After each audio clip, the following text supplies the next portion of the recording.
Arnold نے شاعری کے بارے میں کیا کہا تھا؟ میتھیو آرنلڈ نے کہا ہے کہ شاعری تنقید حیات ہے، اس بات پر ہم تبصرہ کریں گے۔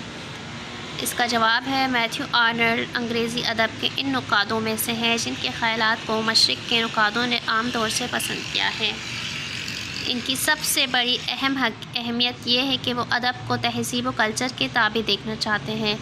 اس کے نزدیک کلچر ایک کل ہے جس کے متعلق نقاد کا کام یہ ہے۔ یہ جو ہے ایم اے کی بکس میں تقریباً یہی سوال ہوتے ہیں میتھیو آرنلڈ کے ریلیٹڈ، تو آپ کو ایم اے میں یہ بہت زیادہ کام آئیں گے۔ اس کے علاوہ بھی یہ دوسرے بی اے وغیرہ میں بھی اس طرح کے سوالات دیے جاتے ہیں۔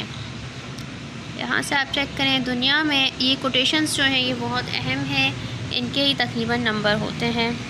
دنیا میں اعلیٰ طریقے پر جو کچھ سوچا گیا یا معلوم ہے، ان سب کے بارے میں بعد تعصب معلومات کا حصول اور پھر ان کی تشہیر سے معاشرے اور کلچر میں درست اور جدید خیالات قائم کرنا ہے۔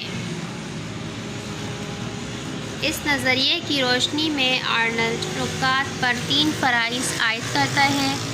اول یہ کہ وہ معلومات کا وسیع مطالعہ کریں، یعنی سب سے پہلے معلومات حاصل کرے اور ہر قسم کے تعصب کو بالائے طاق رکھ کر ادب پارے کو اس کے اصل رنگ میں دیکھے، یعنی کسی قسم کا فیورٹزم نہ ہو، اور اگر وہ ذاتی یا قومی نقطہ نظر کے تحت تعصب سے کام لے تو اس کی رائے قابل اعتماد نہیں ہوگی۔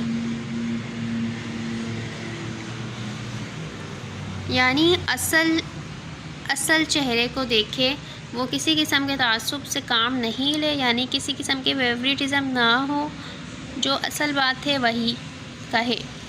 دوسرا یہ کہ نقاد زیر نظر ادب پارے کے بارے میں دوسروں کے سامنے اپنے خیالات کا ابلاغ کرے اور اس میں یہ بات ملحوظ رکھے کہ اس بارے میں اعلیٰ طریق پر جو کچھ سوچا گیا یا معلوم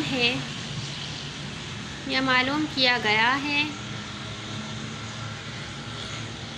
تاکہ وہ غلط ادب کی تشہیر کر کے انہیں پھیلانے کا باعث نہ بنے۔ یعنی سب کچھ جو ہے وہ حقیقت کی بنیاد پر ہو۔ جب یہ دونوں مرحلے وہ کامیابی سے طے کرے تو پھر وہ معاشرے میں درست اور جدید خیالات کی تبلیغ کر کے بہتر تخلیقات کی راہ ہموار کرے۔ اس قسم کی پابندیوں سے معلوم ہوتا ہے کہ آرنلڈ صرف اس بات کا قائل نہیں ہے کہ تنقید کا کام ادب پارے کے حسن و قبیح کا اظہار ہے، بلکہ اسے بہترین خیالات کی تشہیر کا سبب بننا چاہیے۔ آرنلڈ کے اس نظریے پر اسکاٹ ان خیالات کا اظہار کرتا ہے۔ یہ اسکاٹ